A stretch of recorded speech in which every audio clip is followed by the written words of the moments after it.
서울 종로의 낡은 주택가. 낡은 기와지붕 아래 지혜의 삶은 마치 멈춰버린 시계처럼 고요했다. 남편 박준영이 갑작스러운 사고로 세상을 떠난 지 3년. 그녀의 세상은 그날 이후로 흑백 필름처럼 정지해 있었다. 아침 6시 30분. 알람 소리 대신 습관처럼 눈을 떴다. 창밖으로 스며드는 새벽빛은 회색빛 도시 풍경을 칙칙하게 비추었다. 낡은 침대에서 몸을 일으킨 지혜는 부엌으로 향했다.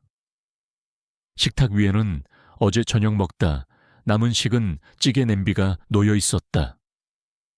냄비 속 찌개는 가장자리부터 굳어 있었고 퀴퀴한 냄새가 코를 스쳤다. 그녀는 아무렇지도 않은 듯 냄비를 가스레인지에 올리고 불을 켰다.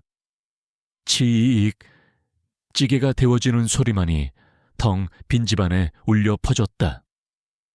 그녀는 밥그릇에 찬밥을 대충 퍼담고 찌개를 덜었다. 혼자 먹는 아침 식사는 늘 그랬듯 소리 없이 진행되었다. 숟가락이 그릇에 부딪히는 소리마저 조심스러웠다. 그녀의 시선은 문득 벽에 걸린 낡은 벽시계에 닿았다. 째깍, 째깍, 시계 초침 소리가 유난히 크게 들렸다. 저 소리는 마치 그녀의 삶이 얼마나 단조롭고 고립되어 있는지를 끊임없이 상기시키는 듯했다. 찌개를 한 숟가락 입에 넣었지만 아무 맛도 느껴지지 않았다. 그녀의 눈은 창밖을 향했다. 낡은 유리창 너머로 옆집 지붕과 하늘이 보였다. 하늘은 늘 그랬듯 흐릿했다. 마치 그녀의 마음처럼. 아침 식사를 마친 지혜는 조용히 어머니의 방으로 향했다. 방문을 조심스럽게 열자 오래된 나무 냄새와 희미한 노인 냄새가 섞여 풍겨왔다.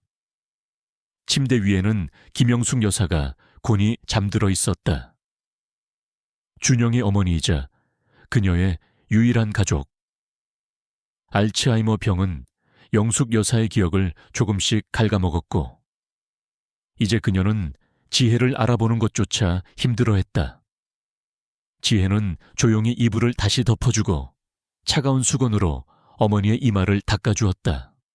영숙 여사의 얼굴은 잠든 동안에도 어딘가 불안해 보였다.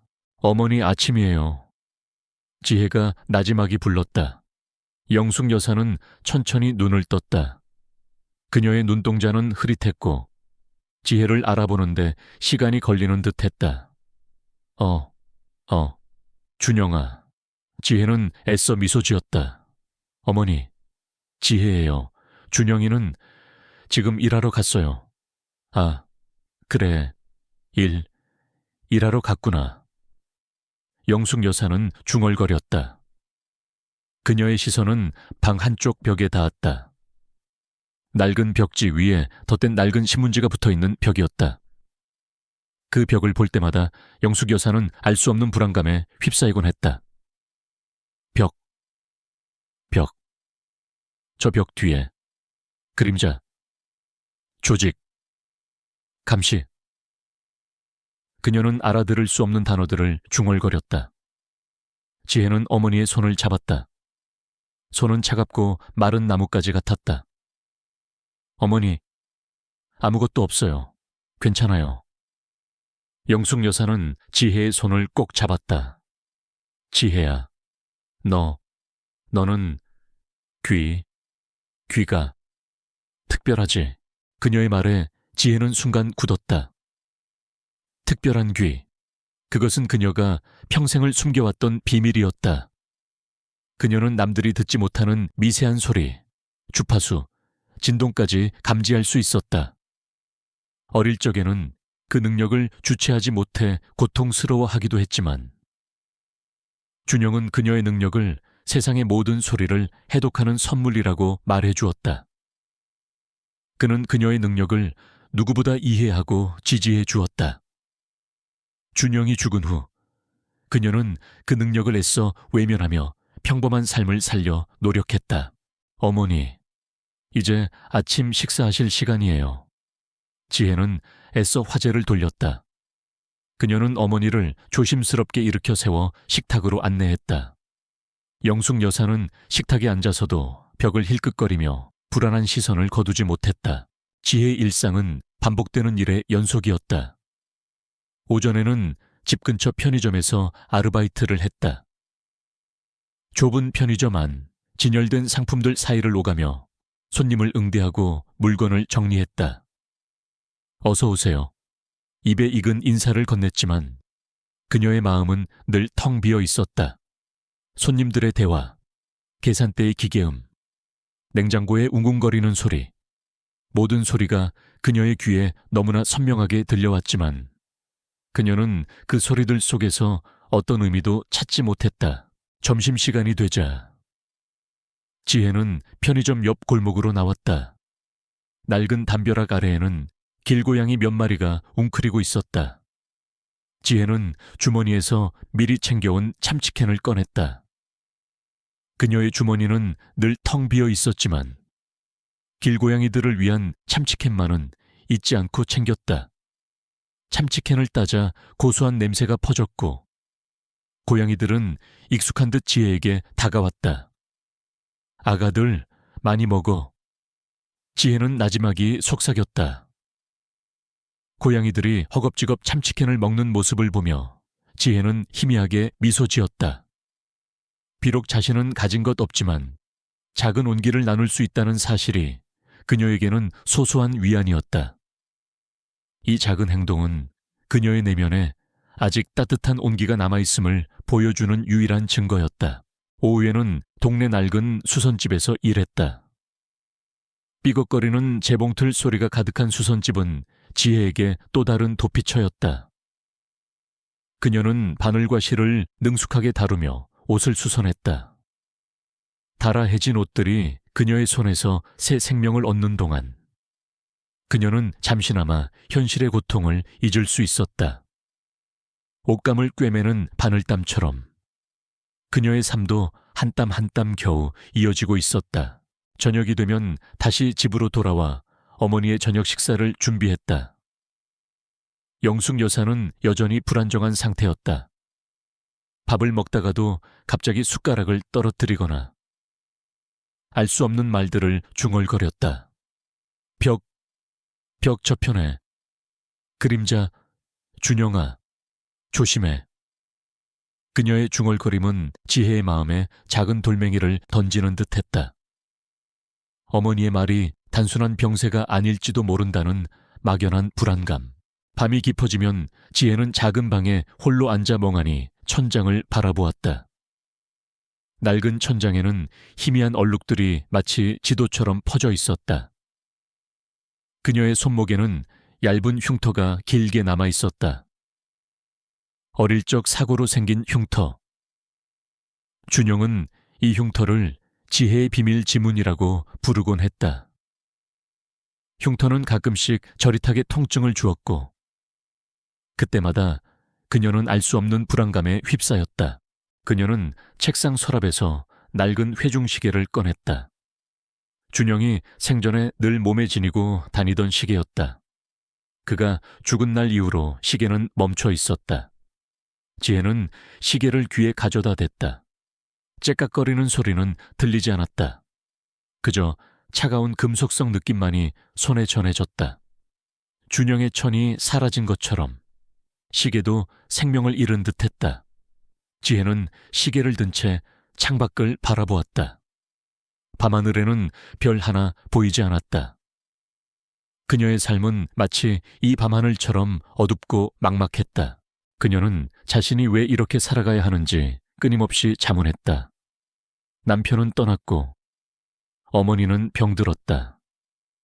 그녀에게 남은 것이라곤 낡은 집과 끝없는 빚, 그리고 설명할 수 없는 외로움뿐이었다. 그녀는 삶의 의미를 찾을 수 없었다. 마치 폭풍 전야의 고요처럼 그녀의 삶은 겉으로는 잔잔했지만 그 안에는 언제 터질지 모르는 불안감이 도사리고 있었다. 그녀는 알지 못했다. 이 고요가 곧 산산조각 날 것이라는 것을, 그리고 그녀의 멈춰버린 삶의 시계가 다시 움직이기 시작할 것이라는 것을. 그날 밤 지혜는 잠 못 이루고 뒤척였다. 새벽녘이 되어서야 겨우 잠이 들었을까. 초인종 소리에 잠이 깼다. 띵동, 띵동. 요란하게 울리는 초인종 소리에 지혜는 몸을 일으켰다. 누구지? 이 시간에 올 사람이 없을 텐데. 불안한 마음으로 현관문을 열자 낯선 남자 2명이 서 있었다. 한 명은 단정한 정장 차림이었고 다른 한 명은 딱딱한 표정의 제복을 입고 있었다. 이지혜 씨 되십니까? 정장 차림의 남자가 물었다. 그의 목소리는 차갑고 단호했다. 네, 그런데요. 지혜는 경계심을 늦추지 않았다. 저희는 하나은행에서 나왔습니다. 남자가 명함을 내밀었다. 명함에는 하나은행 종로지점 대리 김성철이라고 적혀 있었다. 다름이 아니라 박준영 씨 앞으로 된 대출 상환 문제가 발생해서요. 지혜의 심장이 철렁 내려앉았다. 대출 상환 문제.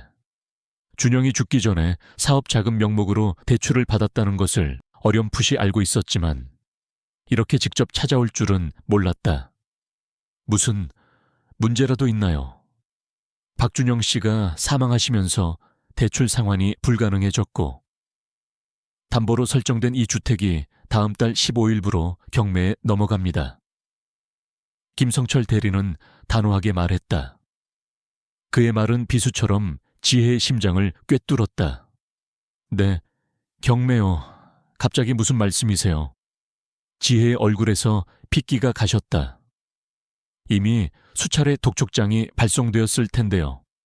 연락도 계속 두절되시고. 김성철 대리는 차가운 표정으로 말했다. 지혜는 눈앞이 캄캄해졌다. 독촉장 연락 두절, 그녀는 아무것도 받은 적이 없었다.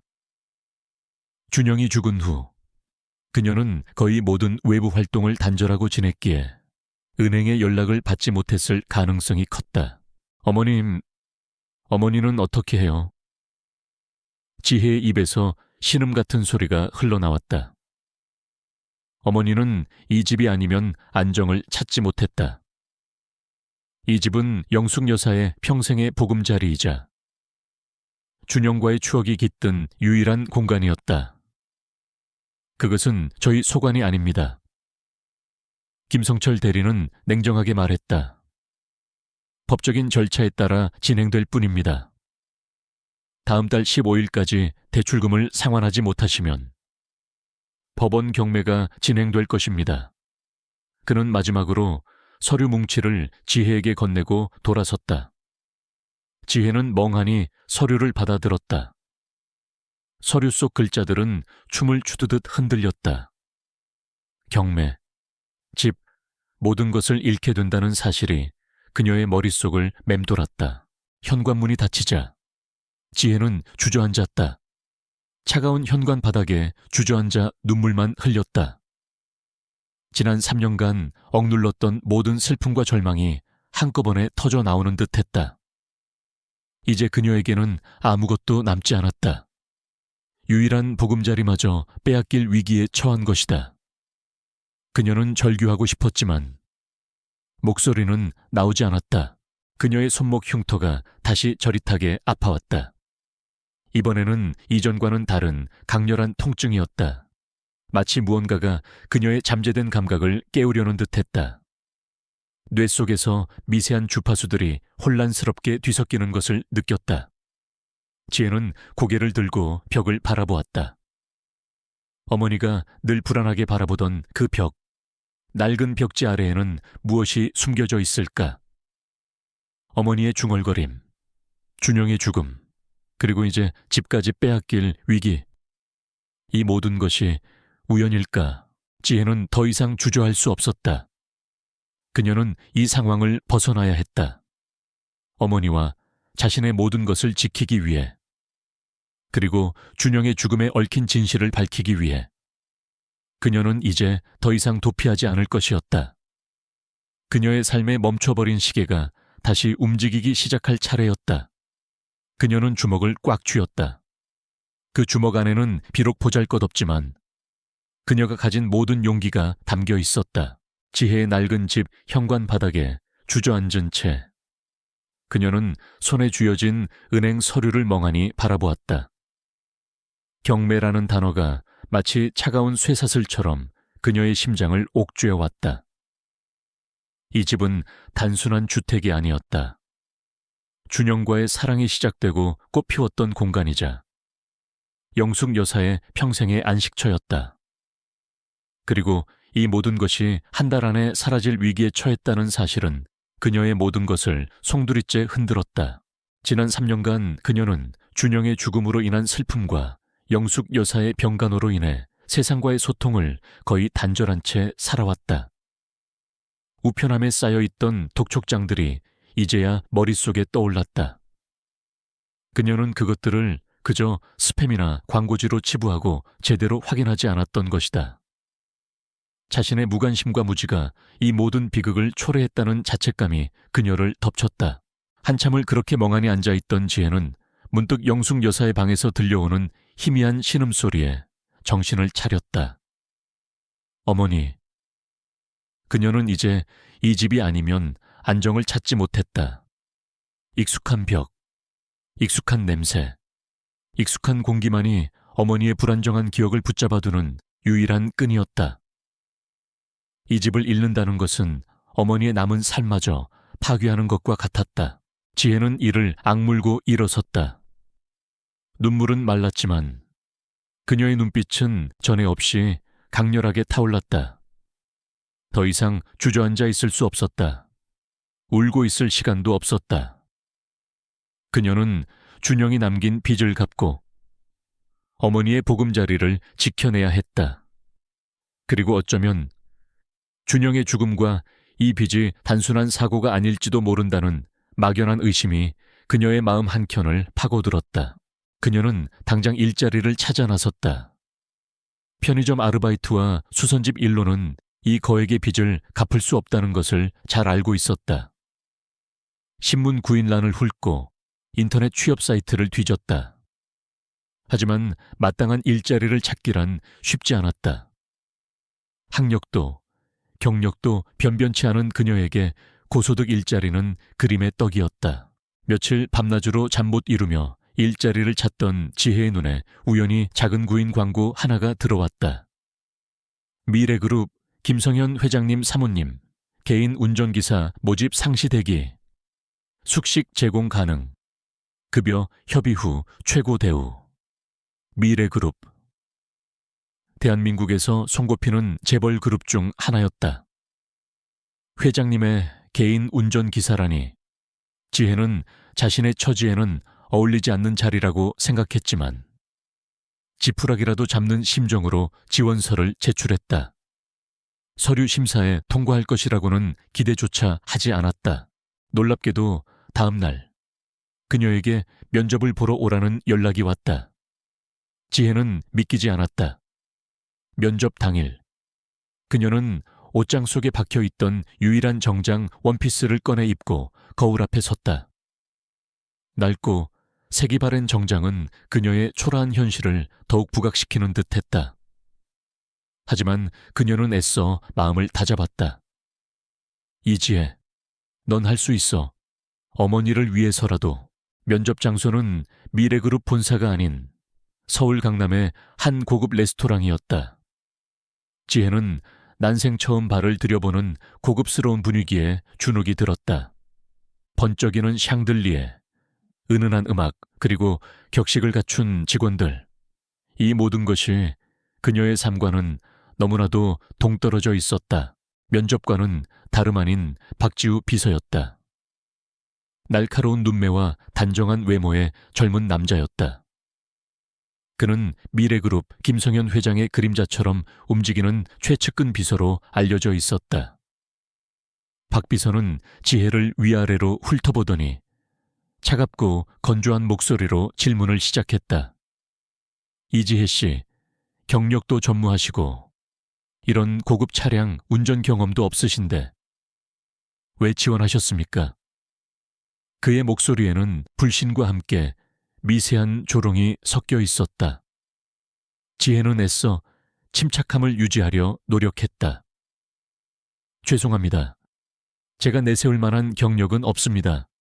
하지만 저는 운전에 자신이 있습니다. 그리고 어머니를 모시고 살아야 할 집이 경매에 넘어갈 위기입니다. 꼭 돈이 필요합니다. 어떤 일이든 최선을 다할 준비가 되어 있습니다. 그녀의 솔직한 고백에 박 비서의 눈썹이 살짝 움직였다. 하지만 그의 표정은 여전히 냉정했다. 재벌가 운전기사는 단순히 운전만 하는 자리가 아닙니다. 사모님의 비위를 맞추고 모든 일거수일투족을 보좌해야 합니다. 무엇보다 비밀 유지가 생명입니다. 당신이 과연 그럴 만한 자격이 있을까요? 지혜는 고개를 들고 박 비서의 눈을 똑바로 바라보았다. 저는 한 번도 다른 사람에게 제 사생활을 이야기한 적이 없습니다. 그리고 어머니를 위해서라면 어떤 수모도 견딜 수 있습니다. 제게 기회를 주신다면 절대 후회하지 않으실 겁니다. 박 비서는 잠시 지혜를 응시했다. 그의 날카로운 시선은 지혜의 영혼 깊은 곳까지 꿰뚫어 보는 듯했다. 지혜의 손목 흉터가 다시 미세하게 저릿했다. 그 통증은 그녀의 불안감을 증폭시켰다. 알겠습니다. 일단 시범 운전을 해보시죠. 박 비서가 의자를 뒤로 밀며 일어섰다. 지하 주차장에는 번쩍이는 고급 세단이 주인을 기다리고 있었다. 지혜는 조심스럽게 운전석에 앉았다. 익숙한 낡은 경차와는 비교할 수 없는 승차감이었다. 핸들을 잡는 그녀의 손에 긴장감이 흘렀다.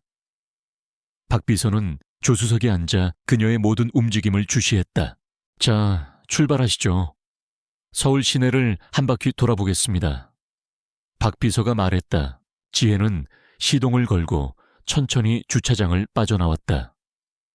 그녀는 박 비서의 모든 표정과 미세한 숨소리까지 감지하며 운전에 집중했다. 그녀의 특별한 귀는 엔진 소리에 미세한 떨림, 타이어가 노면을 스치는 소리, 그리고 박 비서의 심장 박동 소리까지 정확하게 포착했다. 그녀는 그 소리들 속에서 차의 상태와 박 비서의 긴장감을 읽어냈다. 놀랍게도 그녀의 운전은 완벽했다.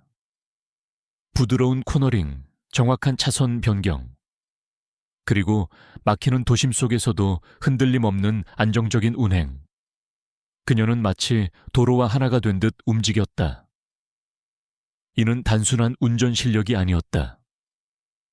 그녀는 소리를 통해 차의 움직임을 예측하고 도로의 상태를 감지하며 심지어는 주변 차량들의 움직임까지도 예측하는 듯했다.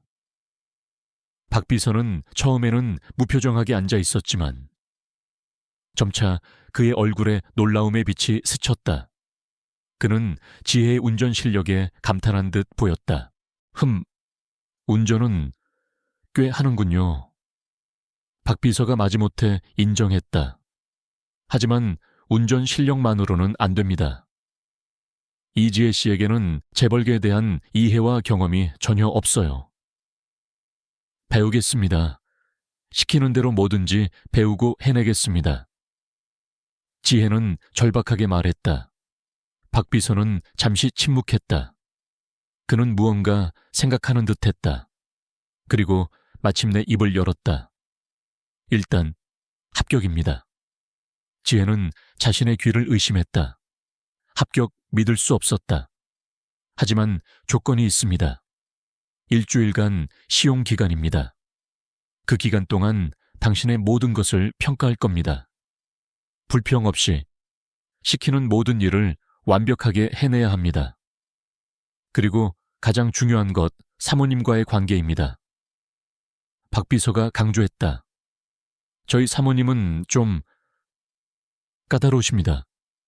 당신이 사모님의 마음에 들지 않으면 언제든 해고될 수 있습니다. 지혜는 고개를 끄덕였다. 어떤 조건이라도 받아들일 준비가 되어 있었다. 그녀는 주먹을 꽉 쥐었다. 이 기회는 그녀에게 유일한 희망이었다. 집으로 돌아온 지혜는 영숙 여사에게 합격 소식을 전했다. 영숙 여사는 지혜의 말을 이해하지 못하는 듯 했지만 지혜의 밝아진 표정을 보며 희미하게 미소 지었다. 지혜는 어머니를 품에 안고 소리 없이 울었다. 이제 그녀는 어머니를 지킬 수 있게 된 것이다. 다음 날 아침 지혜는 긴장된 마음으로 미래그룹 김성현 회장의 자택으로 향했다. 서울 성북동에 위치한 그 집은 단순한 저택이 아니었다. 거대한 담장과 철문, 그리고 곳곳에 설치된 감시 카메라들. 마치 요새 같았다. 지혜는 차를 몰고 철문을 통과할 때 마치 다른 세상으로 들어가는 듯한 기분을 느꼈다. 대저택의 정원에 차를 세우고 내리자 정원사가 잘 가꾼 푸른 잔디와 분수대가 그녀를 맞이했다. 현관문이 열리고 박지우 비서가 그녀를 기다리고 있었다. 이지혜 씨, 어서 오십시오. 오늘부터 당신의 임무가 시작됩니다. 박 비서의 목소리는 여전히 차가웠지만 어딘가 미세한 기대감이 섞여 있는 듯했다. 지혜는 박 비서를 따라 현관 안으로 들어섰다. 대리석으로 장식된 넓은 거실에는 고풍스러운 가구들과 값비싼 미술품들이 즐비했다. 거실 한가운데에는 우아한 자태의 여인이 앉아 있었다. 그녀가 바로 미래그룹 김성현 회장의 어머니이자 지혜가 모셔야 할 이수진 사모님이었다. 이수진 사모님은 짙은 색의 고급스러운 한복을 곱게 차려입고 있었다. 그녀의 얼굴에는 세월의 흔적이 깊게 패여 있었지만 여전히 품격 있고 아름다웠다.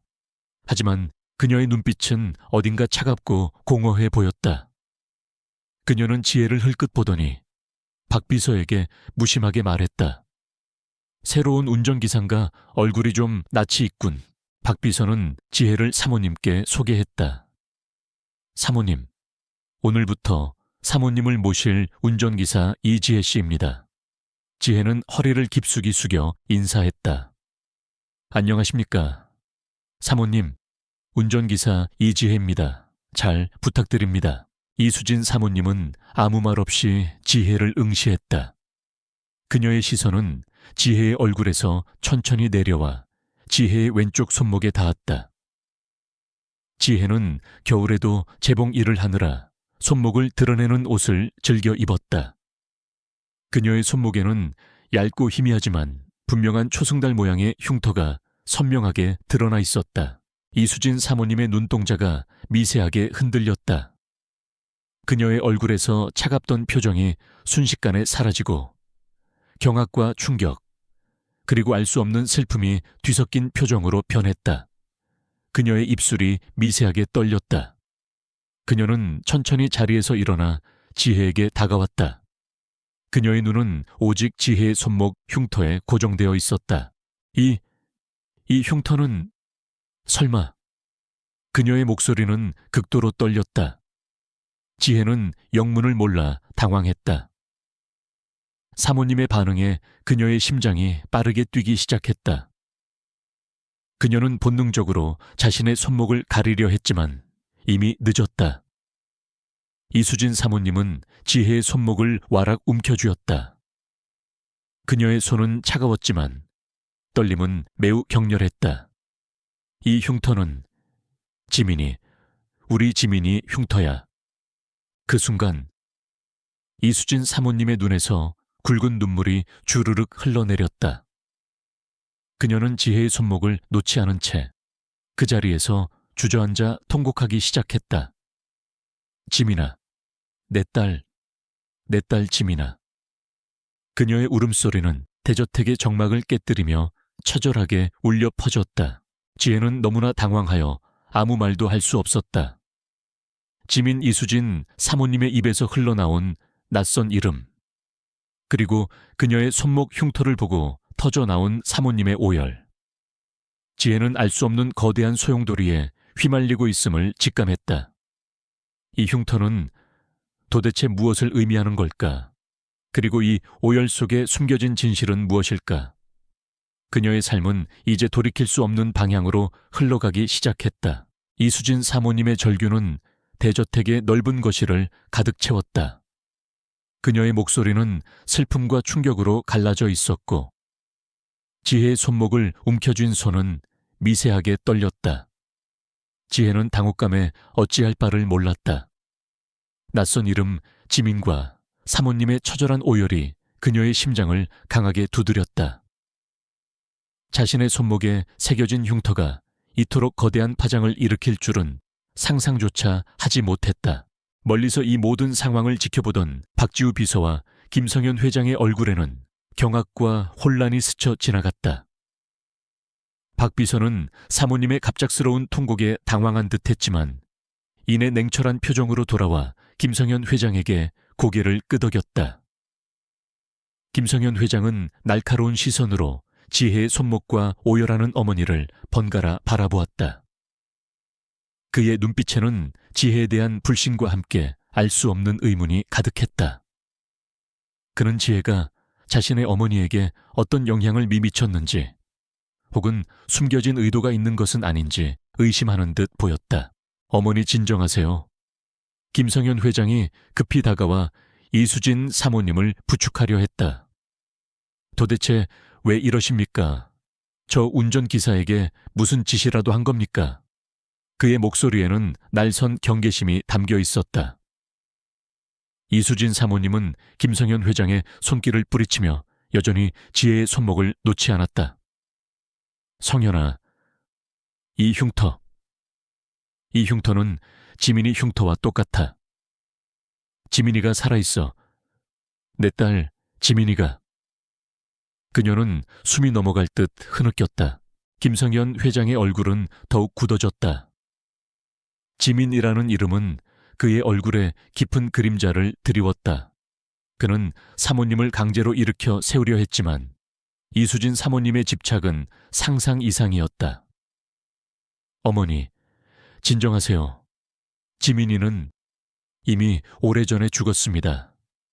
제발 현실을 직시하세요. 김성현 회장의 목소리에는 차가운 절망감이 섞여 있었다. 그는 어머니의 오랜 병세로 인한 망상이라고 생각하는 듯했다. 지혜는 혼란스러웠다. 지민이라는 이름이 김성현 회장에게는 금기어처럼 들렸다. 그리고 죽었다는 말. 이수진 사모님은 왜 그녀의 손목 흉터를 보고 죽은 딸을 떠올리는 걸까? 이때 박지우 비서가 침착하게 다가와 이수진 사모님을 부축했다. 사모님, 진정하십시오. 이지혜 씨는 그저 새로 온 운전기사일 뿐입니다. 사모님께서 착각하신 겁니다. 몸이 불편하시면 방으로 모시겠습니다. 이수진 사모님은 박 비서의 손길에도 아랑곳하지 않고 지혜의 손목을 잡은 채 고개를 저었다. 아니야, 착각이 아니야. 지민이는 저 흉터를 평생 가지고 살았어. 이지혜 씨, 당신은 대체 누구야? 그녀의 눈동자는 지혜를 꿰뚫어 보려는 듯 강렬하게 빛났다. 지혜는 겨우 정신을 차리고 입을 열었다. 사모님, 저는 이지혜라고 합니다. 그리고 이 흉터는 어릴 적 사고로 생긴 상처일 뿐입니다. 그녀의 목소리는 떨렸지만 침착함을 잃지 않으려 노력했다. 이수진 사모님은 지혜의 말을 듣는 둥 마는 둥. 그저 흉터만을 응시하며 흐느꼈다. 아니야. 지민이는 특별했어. 그녀는 시간을 들을 수 있었어. 이지혜 씨, 당신도. 그래. 그녀의 말은 점점 더 알 수 없는 방향으로 흘러갔다. 김성현 회장은 더 이상 이 상황을 방치할 수 없다고 판단했다. 그는 박 비서에게 눈짓을 보냈다. 박 비서는 즉시 이수진 사모님을 부축하여 방으로 모셔갔다. 이수진 사모님은 마지막까지 지혜의 손목을 놓지 않으려 했지만 결국 박 비서의 부축에 이끌려 사라졌다. 그녀의 흐느낌은 복도 너머까지 희미하게 들려왔다. 대저택 거실에는 지혜와 김성현 회장만이 남았다.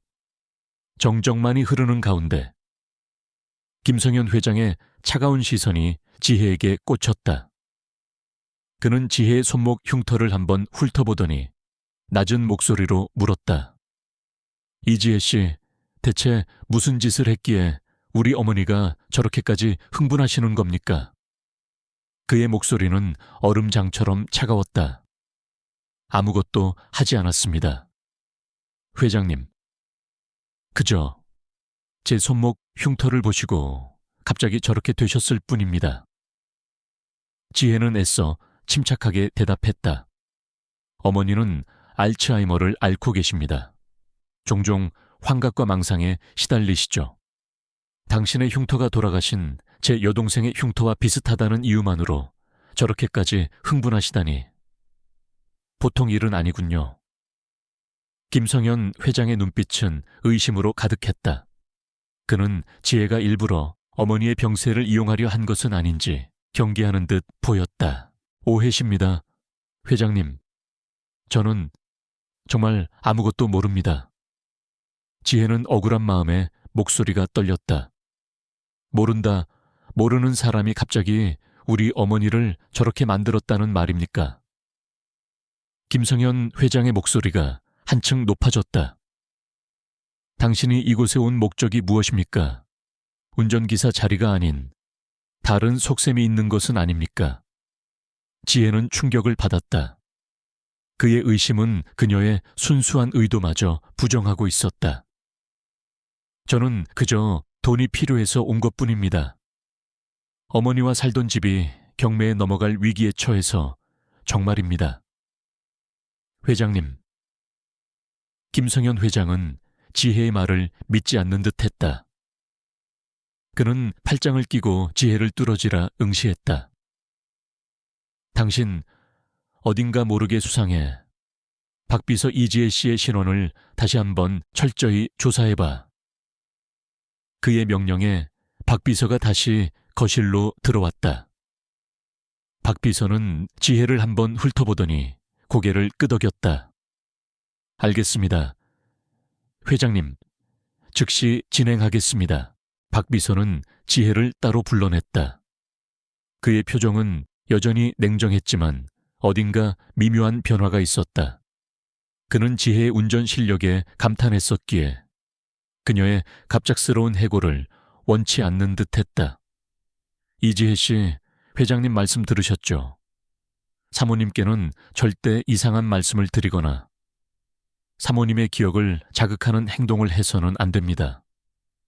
박비서가 나지막이 경고했다. 그리고 사모님께서 말씀하신 지민이라는 분은 회장님의 여동생이자 사모님의 친딸입니다. 그녀는 20년 전 불의의 사고로 사망했습니다. 사모님께는 금기어입니다. 네, 알겠습니다. 지혜는 고개를 끄덕였다. 20년 전 사망. 그렇다면 사모님은 그녀의 흉터를 보고 죽은 딸을 떠올린 것이었다. 하지만 어릴 적 사고로 생긴 흉터가 그토록 흡사할 수 있을까? 오늘 사모님께서 흥분하셨으니 일단 오늘은 운전 업무는 없습니다. 대기실에서 대기하시고 제가 지시할 때까지 아무것도 하지 마십시오. 박비서는 단호하게 말하고는 돌아섰다. 지혜는 대기실로 향했다. 대기실은 운전기사와 경호원들이 쉬는 공간이었다. 그녀는 소파에 앉아 깊은 생각에 잠겼다. 이수진 사모님의 오열, 지민이라는 이름, 그리고 그녀의 손목 흉터, 이 모든 것이 단순한 우연일까? 그녀의 머릿속에서는 준영의 어머니 영숙 여사가 중얼거렸던 말들이 다시 떠올랐다. 벽, 그림자, 조직, 감시, 그리고 준영이 항상 몸에 지니고 다니던 멈춰버린 회중시계. 이 모든 것들이 마치 흩어진 퍼즐 조각처럼 그녀의 머릿속에서 맴돌았다. 지혜는 문득 자신의 손목 흉터를 다시 한번 살폈다. 얇고 희미했지만 분명한 초승달 모양의 흉터. 어릴 적 기억은 흐릿했지만 분명히 동네 뒷산에서 놀다가 넘어져 깨진 유리 조각에 베었다고 알고 있었다. 하지만 이 흉터가 이토록 누군가를 절규하게 만들 수 있다는 사실은 그녀에게 새로운 의문을 던졌다. 그녀는 주머니에서 준영의 낡은 회중시계를 꺼냈다. 시계는 여전히 멈춰 있었다. 째깍거리는 소리 대신 차가운 금속의 감촉만이 손에 전해졌다. 지혜는 시계를 쥔 채 눈을 감았다. 그녀의 특별한 귀는 미세한 주파수와 진동을 감지할 수 있었다. 그녀는 시계 속에서 어떤 소리라도 찾아내려 노력했다. 그녀는 자신의 감각을 최대한 예민하게 만들었다. 주변의 모든 소리들이 그녀의 귀로 밀려 들어왔다. 운전기사들의 잡담 소리, 에어컨의 웅궁거리는 소리, 멀리서 들려오는 자동차 경적 소리. 그리고 그 모든 소리들 속에서 그녀는 아주 미세하고 희미한, 그러나 분명히 감지할 수 있는 특정 주파수를 느꼈다. 그것은 마치 멈춰버린 시계 속에서 흘러나오는 듯한 미세한 진동이었다. 그 주파수는 그녀의 손목 흉터와 미세하게 공명하는 듯 했다. 흉터가 다시 저릿하게 아파왔고 뇌 속에서 알 수 없는 이미지들이 번개처럼 스쳐 지나갔다. 낡은 연구실, 알 수 없는 기계음, 그리고 희미한 누군가의 목소리. 너무나 빠르고 모호하여 정확히 무엇인지 알 수 없었지만 분명히 그녀의 감각을 통해 전달되는 무언가였다. 지혜는 자신이 들은 것이 환청이 아니라는 것을 직감했다. 이 회중시계, 그리고 그녀의 흉터, 이수진 사모님의 반응, 이 모든 것이 연결되어 있었다. 준영은 그녀에게 무엇인가를 남겼고 그 흔적들이 지금에서야 그녀에게 신호를 보내고 있는 것이다. 그날 저녁, 지혜는 늦게까지 대기실에 머물러야 했다. 김성현 회장은 그녀에 대한 조사를 지시했고 박 비서는 그녀를 감시하는 듯했다. 지혜는 대기실 한쪽 구석에 앉아 겉으로는 아무것도 모르는 듯 졸고 있는 척했지만 그녀의 귀는 모든 소리를 감지하고 있었다. 박 비서가 누군가와 통화하는 소리가 희미하게 들려왔다. 네, 회장님. 이지혜 씨에 대한 기본적인 신원 조사는 마쳤습니다. 특이사항은 없습니다. 남편은 3년 전 사고로 사망했고 어머니는 알츠하이머를 앓고 계십니다. 현재 집이 경매에 넘어갈 위기에 처해 있습니다. 박 비서의 목소리는 차가웠지만 이어지는 말은 지혜의 귀를 번쩍 뜨이게 했다. 하지만 사모님의 반응이 너무 이상합니다. 단순한 착각이라고 하기에는. 그리고 이지혜 씨의 운전 실력도 보통이 아닙니다. 뭔가 숨기는 게 있는 듯합니다. 계속해서 주시하고 필요하다면 더 깊이 파고들겠습니다. 지혜는 자신의 심장이 빠르게 뛰는 것을 느꼈다. 그들은 그녀를 의심하고 있었다. 그녀가 이곳에 온 진짜 목적이 무엇인지, 그녀의 흉터와 사모님의 반응 사이에 어떤 연관성이 있는지 파고들려 할 것이다. 그녀의 신원이 모두 드러난 지금, 그들이 그녀의 능력을 알게 되는 것은 시간 문제였다. 그녀는 밤늦게야 겨우 집으로 돌아올 수 있었다. 텅 빈 집에 들어서자마자 지혜는 영숙 여사의 방으로 향했다. 어머니는 곤히 잠들어 있었다. 지혜는 어머니의 손을 잡았다. 그녀는 이제 더 이상 도피할 수 없었다. 그녀는 이 모든 의문의 실타래를 풀어야 했다. 준영의 죽음, 어머니의 병세, 그리고 지민이라는 이름의 비밀, 이 모든 것이 그녀의 손목 흉터와 멈춰버린 회중시계, 그리고 그녀의 특별한 귀에 연결되어 있었다. 그녀는 어둠 속에서 준영의 회중시계를 다시 꺼냈다. 시계는 여전히 미세하게 진동하고 있었다. 그녀는 시계가 주는 미세한 떨림 속에서 흩어진 소리 조각들을 맞추려 노력했다. 그녀는 이제 알았다. 이 흉터는 단순한 상처가 아니라는 것을, 이 시계는 단순한 유품이 아니라는 것을, 그리고 이 모든 고요한 삶 속에 거대한 폭풍이 숨겨져 있었다는 것을. 그녀는 이 폭풍의 한가운데로 걸어 들어갈 준비를 마쳤다. 그녀의 특별한 능력이 그녀를 이끌어줄 것이라는 믿음이 그녀의 마음에 강렬하게 자리 잡았다. 이수진 사모님의 방은 고요했지만 그 안에는 깊은 슬픔과 함께 설명할 수 없는 절박함이 맴돌고 있었다. 지혜는 사모님의 초대에 조심스럽게 방으로 들어섰다. 방 안은 고풍스러운 가구들로 채워져 있었고 창밖으로는 잘 가꾸어진 정원이 한눈에 들어왔다. 이수진 사모님은 창가에 앉아 먼 곳을 응시하고 있었다. 그녀의 얼굴은 여전히 눈물 자국으로 얼룩져 있었지만 표정은 전날의 격렬한 오열과는 달리 차분했다. 이지혜 씨, 앉으세요. 사모님이 나지막이 말했다. 그녀의 목소리는 힘없이 떨렸다. 지혜는 사모님 맞은편 의자에 앉았다. 방 안에는 침묵만이 흘렀다. 이수진 사모님은 한참을 말이 없다가 마침내 입을 열었다.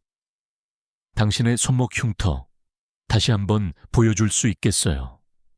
지혜는 망설이지 않고 소매를 걷어 손목 흉터를 보여주었다. 사모님의 시선은 흉터에 고정되었다. 그녀의 눈동자가 다시 미세하게 흔들렸다. 정말 똑같아. 지민이와 똑같아.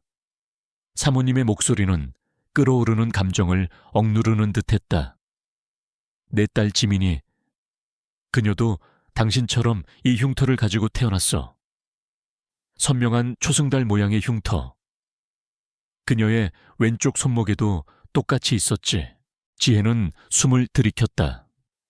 태어났을 때부터. 그렇다면 어릴 적 사고로 생긴 상처라는 그녀의 기억은 잘못된 것일까? 사모님, 저는 이 흉터가 어릴 적 사고로 생긴 상처라고 알고 있습니다만. 이수진 사모님은 고개를 저었다. 아니야, 이건 사고로 생길 수 있는 상처가 아니야. 이건 마치 어떤 문양처럼 새겨진 거야. 우리 집안의 여자들에게 대대로 이어져 내려오는 표식처럼. 하지만 지민이에게서 그 표식이 가장 선명했지. 그리고 특별한 능력과 함께 발현되었어. 지혜의 심장이 빠르게 뛰었다. 특별한 능력, 그녀의 귀에 대한 이야기일까? 지민이는 당신처럼 소리를 들을 수 있었어. 아니, 당신보다 훨씬 더 특별하게. 그녀는 세상의 모든 소리 속에서 시간의 소리를 들었어. 과거의 소리, 미래의 파동. 그녀는 그것을 통해 보이지 않는 진실을 읽어낼 수 있었지. 사모님의 눈빛에 희미한 빛이 스쳤다. 지혜는 충격에 휩싸였다. 시간의 소리. 그것은 그녀의 능력을 정확히 묘사하는 말이었다. 준영도 그녀의 능력을 소리를 통한 시간 읽기라고 표현했었다. 지민이는 그런 능력을 가지고 태어났고 그녀는 늘 이 회중시계를 가지고 다녔어. 사모님은 품속에서 낡은 회중시계를 꺼냈다. 그것은 준영의 시계와 놀랍도록 흡사했다. 아니, 거의 똑같았다. 다만 시계줄에 달린 작은 장식만이 달랐다. 이 시계는 우리 집안 대대로 내려오는 거야. 이 시계는 지민이의 능력을 증폭시켜주는 도구였지. 그녀는 이 시계를 통해 소리 정보를 재구성하고 심지어는 과거의 미세한 파동까지도 감지할 수 있었어. 지혜는 자신의 주머니에 있는 준영의 회중시계를 무의식적으로 만졌다. 2개의 시계, 2개의 흉터, 그리고 2명의 여자, 지민과 지혜, 이 모든 것이 연결되어 있었다. 그런데 20년 전 지민이는 갑자기 사라졌어. 흔적도 없이. 모든 사람들이 그녀가 사고로 죽었다고 말했지만 나는 믿지 않았어. 그녀의 능력 때문에. 누군가 그녀를 이용하려 했을 거라고 생각했지. 사모님의 목소리에는 깊은 한이 서려 있었다. 나는 그 후로 정신을 놓았고 시간이 흐르면서 알츠하이머 병까지 얻게 되었지. 하지만 내 무의식은 내 딸을 찾기 위해 발버둥 쳤어. 내가 늘 벽에 대고 중얼거렸던 그림자, 조직, 감시, 그게 다 지민이가 사라지기 전에 나에게 남긴 마지막 말들이었어. 지혜의 머릿속에서 모든 퍼즐 조각들이 맞춰지기 시작했다. 어머니 영숙 여사가 중얼거렸던 알 수 없는 단어들은 단순히 병세로 인한 망상이 아니었다. 그것은 이수진 사모님의 기억 속에서 발현된 사라진 딸 지민의 경고였다. 준영의 죽음, 이수진 사모님의 딸 지민의 실종, 그리고 그녀의 흉터와 준영의 회중시계, 이 모든 것이 거대한 음모의 실타래처럼 얽혀 있었다. 이지혜 씨, 내가 당신을 처음 본 순간 당신의 손목 흉터를 보고 내 딸 지민이가 살아 돌아온 줄 알았어. 비록 얼굴은 다르지만 당신에게서 지민이의 파동이 느껴져. 당신은 분명 지민이와 연결되어 있어. 사모님의 눈빛에는 간절한 애원이 담겨 있었다. 부탁이야. 나를 도와줘. 내 딸 지민이가 어떻게 되었는지, 그녀가 어디에 있는지 진실을 밝혀줘. 내게 남은 시간이 얼마 없어. 사모님의 목소리는 마지막 희망을 붙잡으려는 듯 떨렸다. 그녀는 지병으로 인해 시한부 선고를 받은 상태였다. 지혜는 침묵했다. 이 모든 것이 그녀에게 너무나도 거대한 짐처럼 느껴졌다. 남편의 죽음과 어머니의 병간호만으로도 버거웠던 그녀의 삶에 이제는 사라진 재벌가 딸의 실종 사건과 알 수 없는 음모까지 더해졌다. 하지만 그녀는 피할 수 없었다. 그녀의 손목 흉터는 욱신거렸고 준영의 회중시계는 마치 그녀에게 속삭이는 듯 미세하게 진동했다. 그녀는 운명처럼 이 모든 일에 휘말리게 된 것임을 직감했다. 그리고 무엇보다 그녀는 준영의 죽음 뒤에 숨겨진 진실을 밝혀내야 했다. 그가 남긴 회중시계와 그녀의 특별한 능력은 단순히 우연이 아니었다. 사모님, 제가 무엇을 해야 할까요? 지혜가 어렵게 입을 열었다. 이수진 사모님의 얼굴에 희미한 미소가 번졌다. 고마워. 정말 고마워. 당신의 능력을 사용해야 해. 당신의 특별한 귀로 시간의 소리를 들어야 해. 지민이가 남긴 흔적들, 소리 속에 감춰진 메시지들을 찾아내야 해. 내가 기억하는 단편적인 기억들을 조합해서 그들이 어디로 지민이를 데려갔는지, 어떤 목적으로 그녀를 이용하려 했는지 밝혀내야 해. 지혜는 고개를 끄덕였다. 그녀의 어깨에 무거운 책임감이 내려앉았다.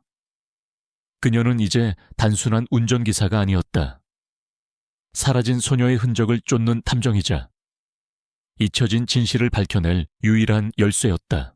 이때 김성현 회장이 이수진 사모님의 방으로 들어왔다. 그의 얼굴은 차가웠고 눈빛에는 여전히 지혜에 대한 의심이 서려 있었다. 그는 지혜가 자신의 어머니와 무슨 이야기를 나누었는지 궁금해하는 듯했다. 어머니, 괜찮으십니까? 저 운전기사가 또 무슨 이상한 이야기를 한 건 아닙니까? 김성현 회장이 말했다. 이수진 사모님은 김성현 회장을 바라보며 단호하게 말했다. 성현아, 이지혜 씨는 우리 지민이를 찾을 수 있는 유일한 희망이야. 그녀를 믿어야 해. 김성현 회장은 어머니의 말을 이해할 수 없다는 듯 지혜를 노려보았다. 그의 눈빛은 당신은 대체 누구인가라고 묻는 듯했다. 그날 이후 지혜의 삶은 오라 테크놀로지스의 대저택 안에서 이수진 사모님의 비밀 임무를 수행하는 이중 생활이 되었다. 낮에는 충실한 운전기사로서 사모님을 모시고 밤에는 사모님의 단편적인 기억과 자신의 특별한 능력을 이용해 20년 전 사라진 지민의 흔적을 쫓았다. 이수진 사모님은 지혜에게 지민이가 남겼던 물건들을 건네주었다. 낡은 일기장, 지민이가 직접 그린 그림, 그리고 지민이의 방에 있던 물건들. 지혜는 이 물건들 속에서 미세한 주파수들을 감지했다. 그녀는 밤늦게까지 대기실에 홀로 남아 그 주파수들을 분석했다. 주파수 속에는 희미하게 지민이의 목소리가 들려오는 듯했다. 어린 시절의 웃음소리, 슬픔에 잠긴 중얼거림, 그리고 알 수 없는 기계음. 그녀는 지민이의 일기장을 읽었다. 일기장에는 시간의 소리를 듣는 자신의 능력에 대한 고뇌와 함께 알 수 없는 그림자들에 대한 두려움이 기록되어 있었다. 그들은 내 능력을 원해. 시간을 조작하려 해. 라는 구절이 반복되었다. 지혜는 자신의 능력과 지민이의 능력이 얼마나 흡사한지 깨달으며 소름이 돋았다. 지혜의 가장 큰 조력자는 그녀의 특별한 귀였다. 그녀는 크로노스 기술의 존재를 어렴풋이 짐작하게 되었다. 소리의 주파수를 통해 과거의 시공간 정보를 재구성하고 심지어 조작할 수도 있는 기술. 지민이는 이 기술과 관련된 어떤 비밀을 알고 있었던 것이 분명했다. 그러던 중 지혜는 자신의 방벽에 붙어있던 낡은 신문지 뒤에서 희미한 주파수를 감지했다. 어머니 영숙 여사가 늘 불안하게 쳐다보던 그 벽이었다. 지혜는 조심스럽게 낡은 신문지를 떼어냈다. 그 뒤에는 알 수 없는 기호들과 숫자들이 적혀 있었다. 그리고 그 한가운데에는 프로젝트 크로노스라는 단어가 선명하게 쓰여 있었다. 지혜는 직감했다. 이 벽은 준영이 그녀에게 남긴 또 다른 단서였다. 준영은 죽기 전 그녀의 어머니를 통해 혹은 집안 곳곳에 숨겨진 흔적들을 통해 그녀에게 경고를 보내고 있었던 것이다. 그리고 크로노스라는 이름. 그것은 지민이의 일기장에도 등장했던 단어였다. 그녀는 박진우 형사에게 연락하고 싶었지만 지금은 그럴 때가 아니라고 생각했다. 그녀는 이 모든 진실의 실타래를 혼자서 풀어야 했다. 그녀는 자신이 지금 그림자 조직의 봉어지에 와 있다는 사실을 깨달았다. 김성현 회장과 박지우 비서의 수상한 행동, 그리고 그들이 그녀를 주시하는 시선, 모든 것이 이 거대한 음모와 관련되어 있었다. 며칠 밤낮으로 지혜는 자신의 능력을 극한까지 끌어올려 연구에 몰두했다. 그녀는 준영의 회중시계와 지민이의 물건들, 그리고 벽에 숨겨진 단서들을 통해 크로노스 기술의 핵심 원리를 조금씩 파악해 나갔다. 그녀는 소리를 통해 과거의 특정 시점을 재구성하고 그 안에 담긴 음성 정보를 분석하는 연습을 했다. 처음에는 흐릿했던 소리들이 점차 선명해졌고 그녀는 과거의 대화들을 생생하게 들을 수 있게 되었다. 그녀의 능력은 마치 마법과 같았다. 하지만 이 능력은 그녀의 육체와 정신에 엄청난 부담을 주었다. 그녀의 손목 흉터는 늘 욱신거렸고 뇌는 과부하되어 심한 두통에 시달렸다. 잠을 잘 수도 없었고 식욕도 잃었다. 그녀는 점점 지쳐갔지만 멈출 수 없었다. 어머니와 준영의 명예, 그리고 사라진 지민의 진실을 밝혀내야 한다는 강박관념이 그녀를 지탱했다. 그러던 어느 날, 지혜는 김성현 회장의 서재에서 흘러나오는 미세한 주파수를 감지했다. 그것은 지민이의 일기장에서 언급된 그림자들의 주파수와 매우 흡사했다. 지혜는 자신의 능력을 이용하여 그 주파수를 따라갔다. 주파수는 서재의 책장 뒤에 숨겨진 비밀 공간에서 나오고 있었다. 그녀는 조심스럽게 비밀 공간으로 들어섰다. 그곳은 낡은 연구실이었다. 연구실 안에는 첨단 장비들과 함께 크로노스라고 적힌 거대한 기계가 놓여 있었다. 그리고 그 기계 앞에는 김동준 박사가 앉아 있었다. 그는 과거 준영의 스승이자 미래그룹에서 크로노스 프로젝트를 총괄했던 인물이었다. 그는 지민이의 일기장에도 언급된 그녀의 능력을 이용하려 했던 인물 중 한 명이었다. 김동준 박사는 컴퓨터 화면을 응시하며 알 수 없는 주파수 패턴들을 조작하고 있었다. 그의 얼굴에는 섬뜩한 미소가 번졌다. 지혜는 숨을 죽였다. 그녀의 심장이 발이 멎을 듯이 뛰었다. 그녀는 직감했다. 김동준 박사가 바로 이 모든 음모의 배후라는 것을. 그가 지민이를 납치했고 준영을 죽였으며 이제 그녀의 특별한 능력을 이용하려 할 것이라는 것을. 그때 김동준 박사의 컴퓨터 화면에서 김성현 회장과 박지우 비서의 얼굴이 나타났다. 그들은 김동준 박사에게 보고하고 있었다. 박사님, 이지혜라는 여자가 생각보다 능력이 뛰어납니다. 그녀의 손목 흉터가 사모님의 딸 지민이와 똑같습니다. 사모님이 그녀를 통해 지민이의 흔적을 찾으려 하고 있습니다. 김성현 회장의 목소리에는 불만이 섞여 있었다. 그랬군. 박준영이 마지막까지 그렇게까지 철저하게 숨겨두었을 줄이야. 하지만 걱정 마라. 그녀의 능력이 얼마나 대단한지 시험해볼 때가 되었군. 김동준 박사가 섬뜩하게 웃었다. 김성현, 박지우, 곧 전 세계 금융시장에 큰 혼란이 일어날 것이다. 그때 너희는 나를 도와 혼란을 틈타 우리 계획을 실행에 옮겨야 한다. 이지혜는 우리의 마지막 장애물이다.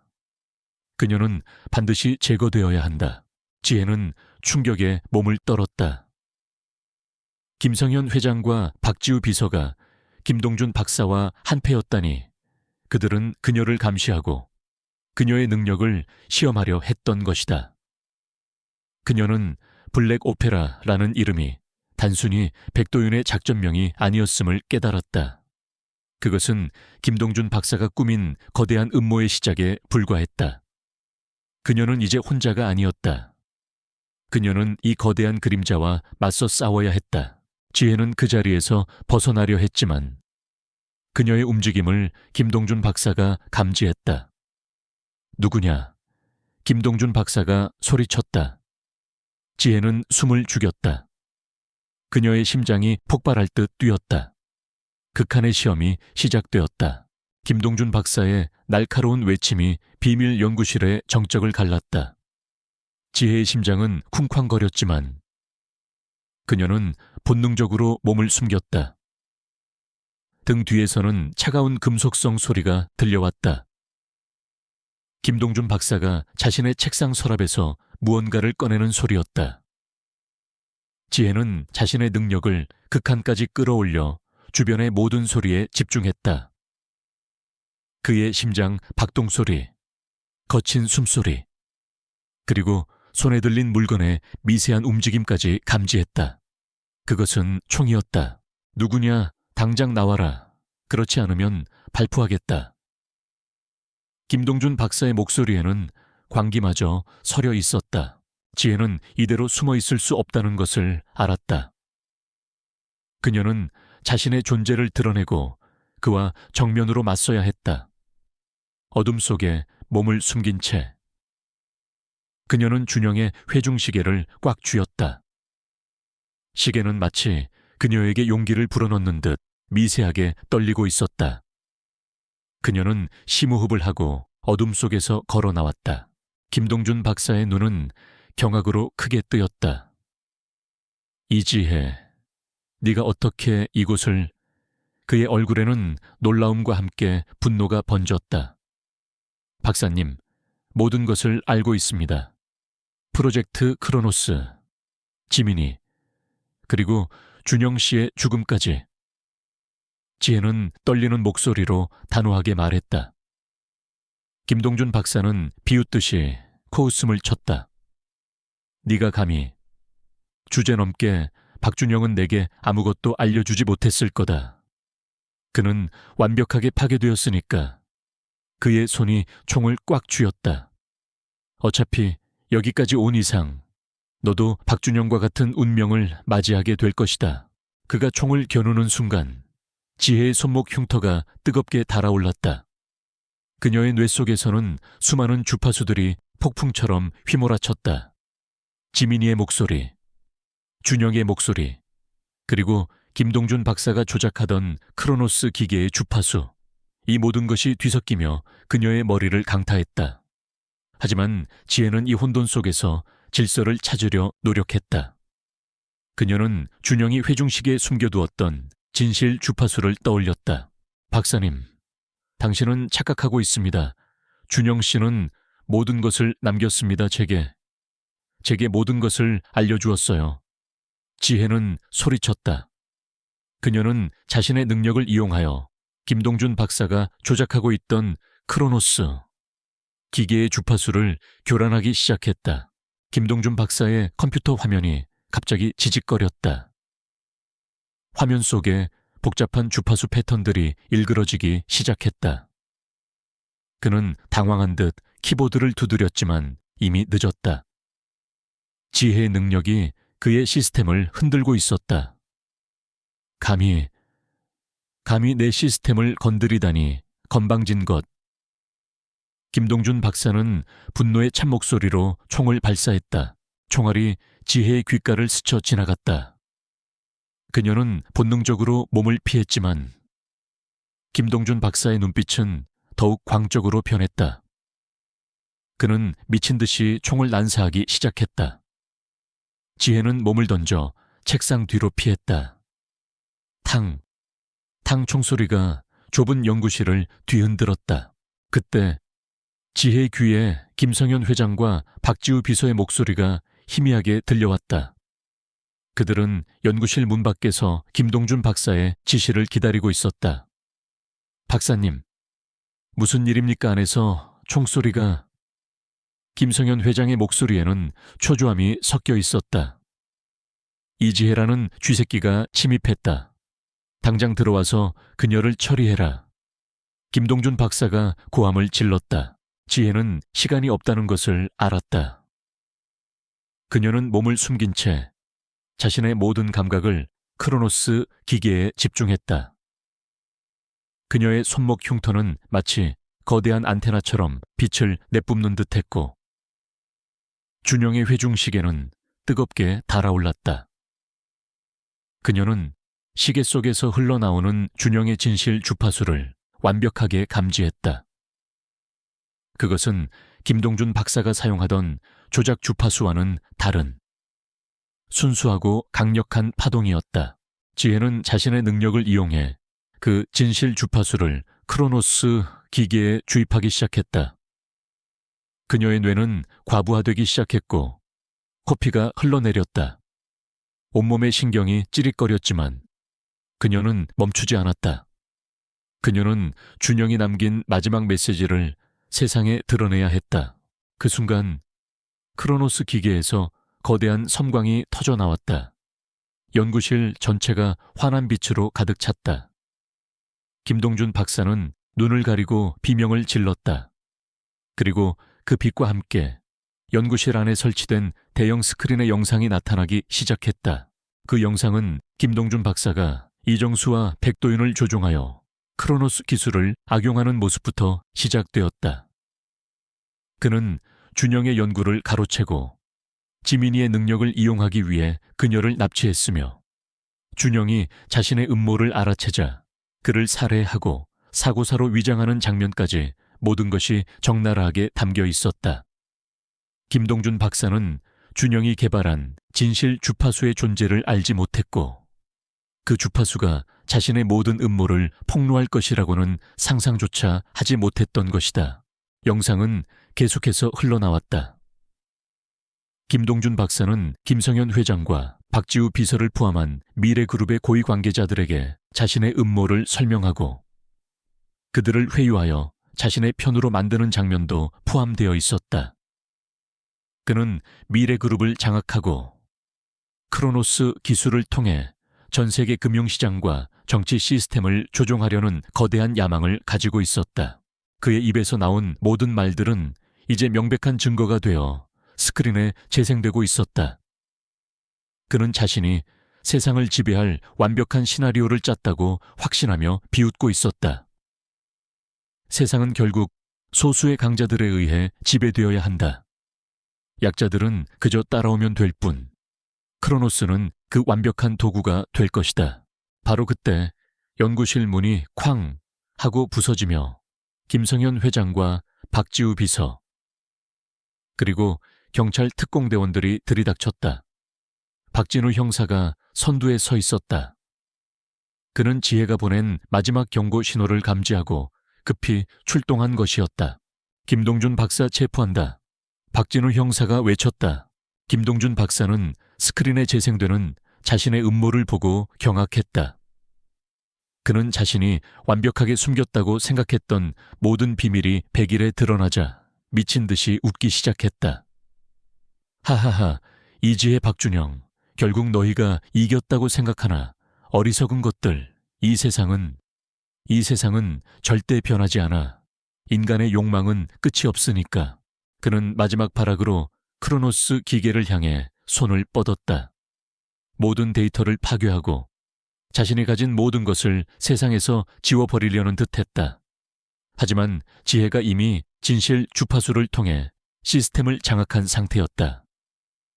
그의 손이 기계에 닿는 순간 삐익 하는 경고음과 함께 시스템이 완전히 다운되었다. 김성현 회장과 박지우 비서는 스크린에 재생되는 영상을 보고 충격에 휩싸였다. 자신들이 김동준 박사의 계획에 이용당하고 있었다는 사실에 경악했다. 특히 김성현 회장은 어머니가 그토록 찾아 헤매던 여동생 지민이의 실종과 준영의 죽음까지 김동준 박사와 관련되어 있다는 사실에 얼굴이 창백해졌다. 그는 어머니를 의심하고 지혜를 불신했던 자신의 행동을 깊이 후회했다. 박사님, 이 모든 게 사실이었습니까? 김성현 회장이 떨리는 목소리로 김동준 박사를 바라보았다. 김동준 박사는 체포되는 순간까지 발악하며 소리쳤다. 성현아, 이것은 모두 진실이다. 이지혜와 박준영은 세상을 너무나 순진하게 본 것뿐이야. 진실은 늘 힘의 그림자 속에 숨어있는 법이지. 그의 광기 어린 외침은 경찰 특공대원들에게 제압당하며 잦아들었다. 김동준 박사는 체포되어 끌려나갔다. 연구실은 순식간에 정적에 휩싸였다. 지혜는 온몸의 힘이 빠져나가는 것을 느꼈다. 코피가 턱을 타고 흘러내렸고 시야가 흐려졌다. 그녀는 겨우 몸을 가눌 수 있었다. 그녀의 손목 흉터는 여전히 뜨겁게 달아올라 있었다. 그녀는 준영의 복수를 완성했고 지민이의 진실을 밝혀냈으며 어머니의 망상이 사실이었음을 증명했다. 김성현 회장은 지혜에게 다가왔다. 그의 얼굴에는 깊은 죄책감과 후회가 가득했다. 그는 지혜 앞에 무릎을 꿇었다. 이지혜 씨, 정말 죄송합니다.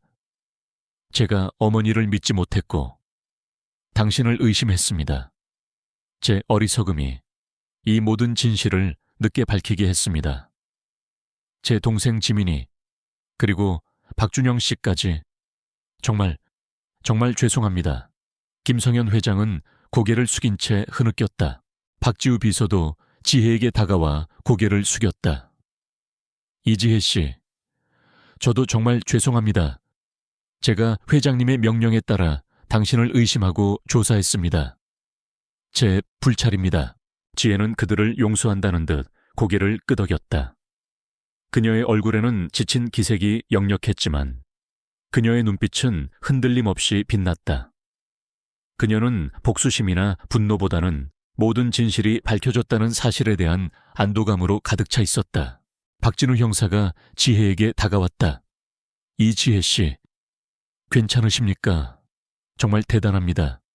당신이 아니었다면 이 모든 진실은 영원히 묻힐 뻔했습니다.